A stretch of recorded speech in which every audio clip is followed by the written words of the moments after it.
À vrai dire, est un entretien. C'est une conversation libre, ouverte et exigeante sur toutes les questions qui font problème. Rendez-vous pour les réponses tous les lundis à 12h30 sur RDI. À vrai dire, avec Luc Germain sur RDI Guyane. Roland Léandre, bonjour. Bonjour. Alors, vous êtes secrétaire général du Parti socialiste guyanais. Vous inaugurez cette séquence que RDI consacre à ces élections municipales de 2020. Alors, si vous le permettez, on va procéder par 3 étapes. La première va concerner l'identité du PSG. Ce qui nous intéresse aujourd'hui, c'est de savoir ce qu'est le PSG aujourd'hui, qui il représente. Alors, on pourrait commencer par savoir où vous vous situez dans le périmètre politique, hein, à gauche, ça c'est bien entendu, mais entre quel parti ou quelle autre formation ? Eh bien, écoutez, le Parti socialiste guyanais est toujours un parti, je vais dire de gauche, hein, vous l'avez précisé, progressiste, et qui défend, surtout sur le plan local, l'autonomie donc, de la Guyane. Il faut savoir que le PSG a été créé en 1956 par son père fondateur, Justin Cataillé, dans cette optique-là, pour justement le statut spécial qui nous permettrait d'aller vers une autonomie, une spécification de nos compétences qui nous permettent de gérer le territoire d'une manière plus complète. Donc, nous sommes toujours sur cette base. Alors, nous avons été pendant longtemps alliés au PS français, avec qui on a travaillé. On a eu des partenariats, je veux dire, historiques avec le PS. Et depuis quelque temps, effectivement, avec la situation des partis politiques sur le territoire national, eh bien, ce sont des partenariats à redéfinir. Mais il est clair que le PSG reste un parti de gauche, proche de la population, et qui défend des valeurs humanitaires, de solidarité, d'entraide, et voilà. Alors, vous êtes proche de la population, ça pourrait suggérer que la population se reconnaît en vous. Alors, combien avez-vous d'adhérents ? Eh bien, nous avons un certain nombre d'adhérents. Ah, un certain aujourd'hui, nombre ? Voilà, qui se situent autour de 300. Mais, si vous voulez, la situation du PSG aujourd'hui fait que nous ne sommes pas sur le comptage, je vais dire, pur et simple de nos adhérents. Nous sommes surtout, et vous avez dû le constater, vous l'avez entendu, sur la refondation de ce parti, qui est en train de se renouveler sur des bases nouvelles, sur une conception peut-être un peu plus moderne de la politique en Guyane, avec des jeunes qui viennent. Et donc tout cela nous permet d'entrevoir l'avenir différemment. Pour ne pas dire, nous sommes plus sur la même base peut-être qu'il y a quelques années, et qui nous permettait d'avoir des éléments. Là, aujourd'hui, nous sommes sur quelque chose de nouveau, et ce sera vraiment à nous de revoir nos postures, nos positions, et puis recommencer à compter véritablement et savoir qui nous sommes. Enfin, c'est une base qui s'est singulièrement rétrécie parce que le PSG, au temps de sa gloire, c'est les années 80-90, comptait plusieurs dizaines de milliers d'adhérents.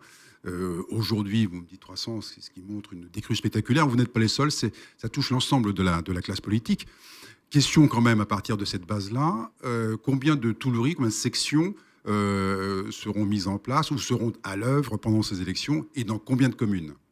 Eh bien, écoutez, nous avons déjà 6 candidats issus du PSG qui vont se présenter. Et nous avons des sections qui fonctionnent sur le territoire. Et notre ambition, c'est de reconquérir les 22 territoires.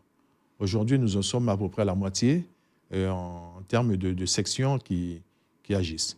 Mais voilà, je peux vous donner les 6 candidats du PSG qui aujourd'hui vont se présenter de manière concrète à ces élections municipales. Alors faites et indiquez-nous où, qui. Alors nous avons Georges Elfort qui n'a pas encore fait sa déclaration de candidature, mais qui va, je pense, la faire bientôt à Saint-Georges.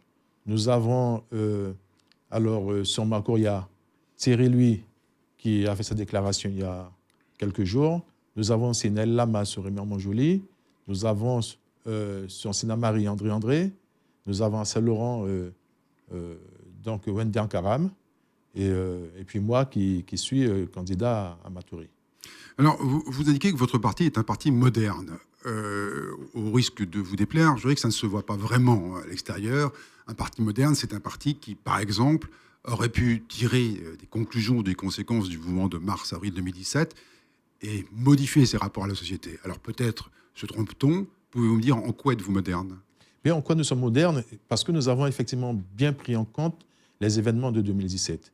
Nous avons entendu le message que la population nous a lancé sur notre comportement politique, sur nos objectifs politiques en termes de développement économique. Et c'est pour cette raison que je dis aujourd'hui, nous sommes, vous avez entendu les noms que je vous ai cités, eh bien 90% des candidats, ce sont des jeunes. Donc il y a un renouvellement qui tient compte donc des événements de 2017. Et ce sont des jeunes qui étaient dans ces mouvements-là et aujourd'hui qui sont prêts à apporter de leur, je vais dire, dynamisme, de leur... voilà. Aujourd'hui, nous sommes vraiment sur des bases nouvelles avec des jeunes qui viennent et qui vont repermettre, puisque vous avez parlé du passé du PSG, c'est vrai que c'est un illustre passé. Aujourd'hui, nous en sommes loin, mais nous avons quand même la volonté de remettre le PSG sur de bons rails. Le fait d'être un parti moderne, ça impliquerait notamment que les rapports que vous avez avec la société sont différents. Dire autrement dit, que vous auriez donné à la société civile une place particulière dans la conception d'un plan d'ensemble. On va peut-être en parler tout à l'heure. Mais je n'ai pas très bien compris ce que vous entendiez par moderne, hormis le fait que vous ayez des jeunes candidats, ce qui ne signifie pas notamment que ce soit un parti moderne. Oui, mais parce que, bon, vous verrez les listes. Ce sont des listes, je vous dis, qui n'auront pas forcément l'intitulé PSG. Ce seront des listes d'ouverture avec en grande partie des personnalités de la société civile. Et donc, nous en tenons compte. Je vous dis, bon, maintenant, juin 2019 a été, à l'occasion de ma réélection en tant que secrétaire général, nous avons mis en avant la refondation du parti. Cette refondation-là ne se fera pas en 6 mois. Il ne faut pas se faire d'illusions. D'autant plus que nous avons les échéances électorales qui viennent perturber justement cette refondation. Aujourd'hui, nous sommes obligés de répondre à cette nécessité électorale, parce que nous sommes un parti, nous devons être sur l'échiquier de ces échéances électorales. Et ça ne nous permet pas d'être dans cette refondation telle qu'on l'aurait conçue. On n'a pas le temps de construire. Donc, une fois que nous aurons passé ce cap des municipales, eh bien, nous reprendrons le chantier pour vous apporter des réponses concrètes sur les orientations nouvelles que nous avons décidé de prendre. On pourrait argumenter du contraire et dire qu'au contraire, les élections sont une occasion pour les partis politiques de faire entendre un discours qui ne soit pas celui qu'on a habituellement qu'on entend habituellement, et qui soit en rupture avec les habitudes ou l'habitus des politiques. La question, en fait, est de savoir en quoi, aujourd'hui, les partis politiques qui sont discrédités, ils sont, je crois, dans la dernière place sur le plan de l'image de notoriété, y compris derrière la presse.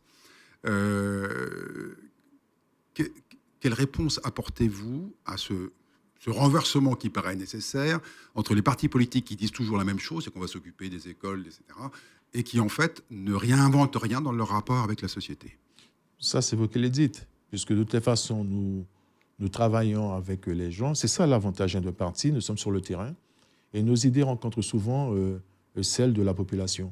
Alors, quand on parle de l'éducation, on parle de la sécurité, on parle de l'économie, ce sont les problèmes que rencontrent les populations au quotidien. Ce n'est pas des idées qui sont obsolètes pour dire qu'aujourd'hui, on ne parlera plus de cela, tout est parfait. Non, ce sont des problèmes qui restent d'actualité. Même pire, on a l'impression, à certains moments, que les problèmes sont devenus encore plus prégnants qu'à une certaine époque.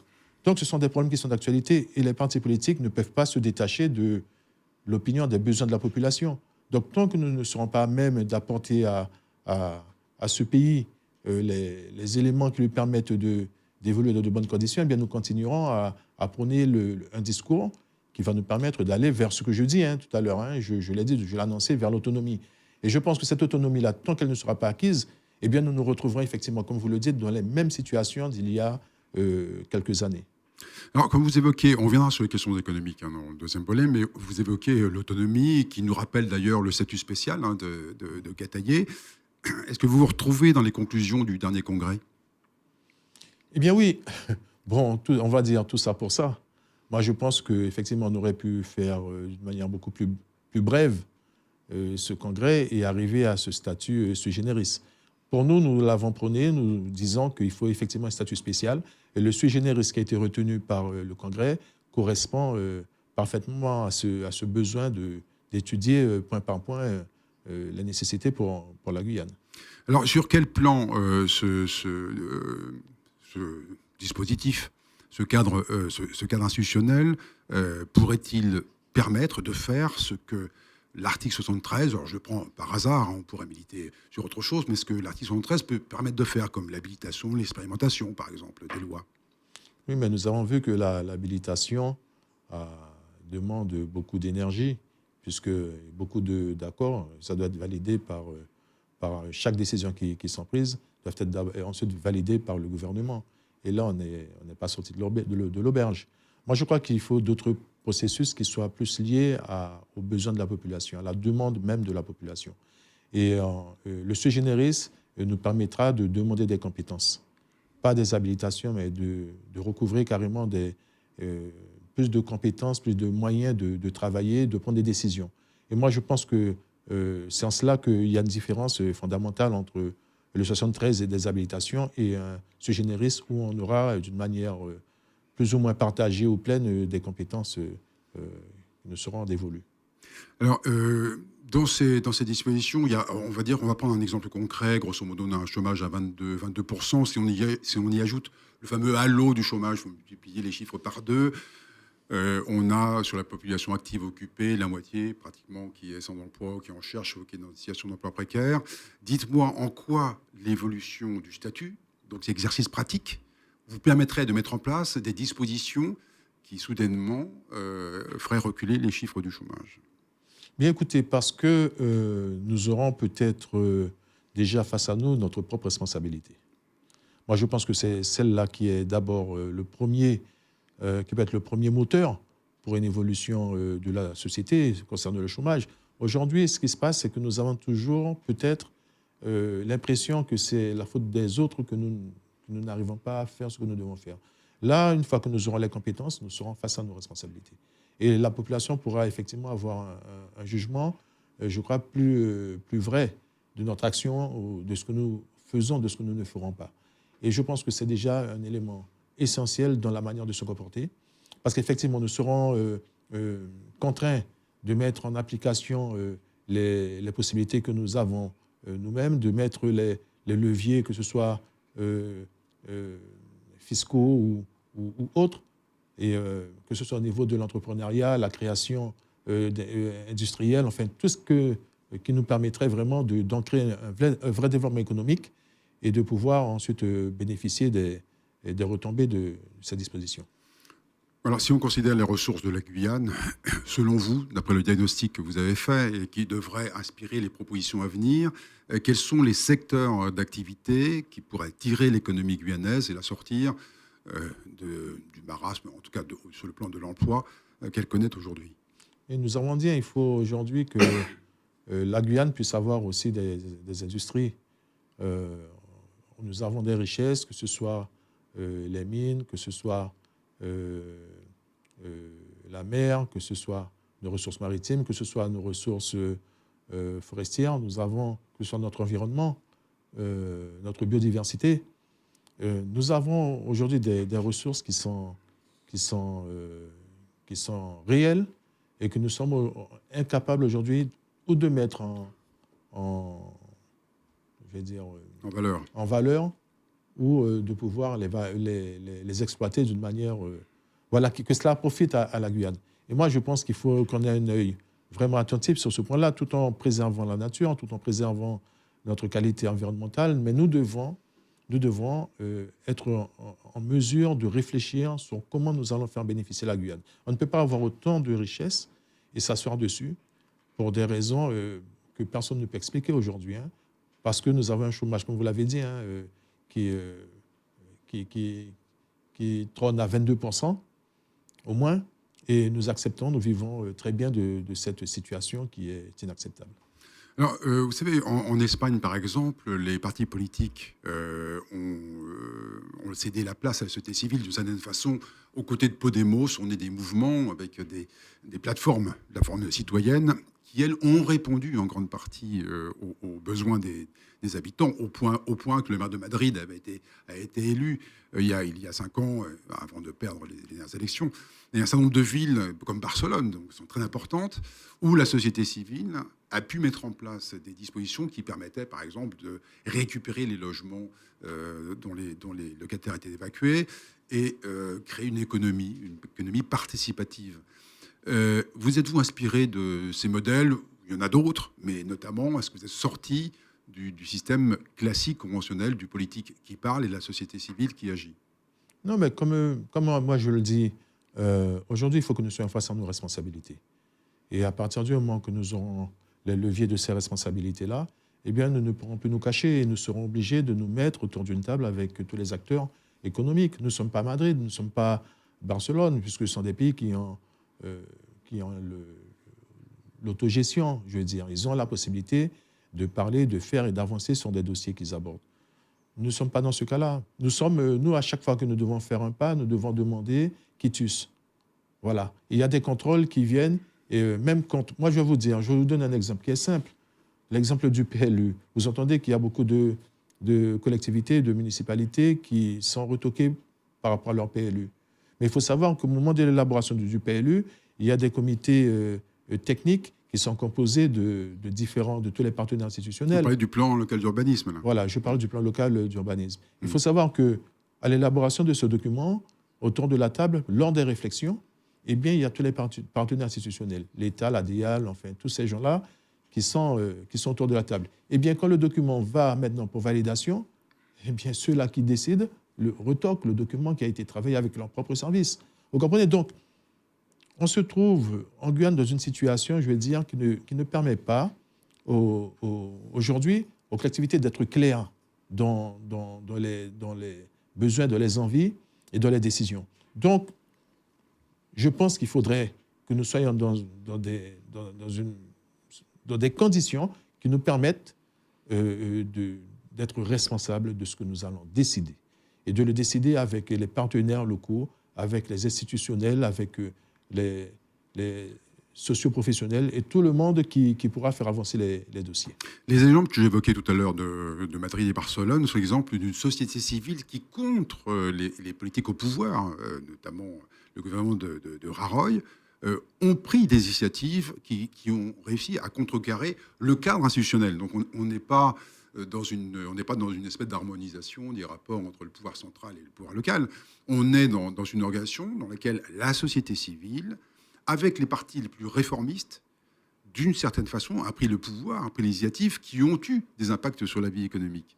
Prenons un exemple, dans le Brésil, le Mutirao. De toute façon, ici, on a le Mayuri, par exemple. On pourrait imaginer une coordination dans laquelle les organisations politiques et des organisations de la société civile se rencontreraient pour mettre en place des chantiers collectifs ou une économie vraiment participative. Est-ce que c'est votre cas? Non, je vous dis, aujourd'hui, nous sommes encore au Congrès. Moi, je pense que tout cela, ce sont des idées que vous apportez par rapport à ce qui se passe ailleurs. Moi, je ne vois pas d'inconvénient à ce qu'à un moment donné, si nous avons une société civile qui est forte, mais je n'en ai pas l'impression aujourd'hui. Aujourd'hui, j'ai l'impression que même la société civile, les bailleurs sociaux, les chefs d'entreprise attendent sur les collectivités. Et personne n'ose aller par devant.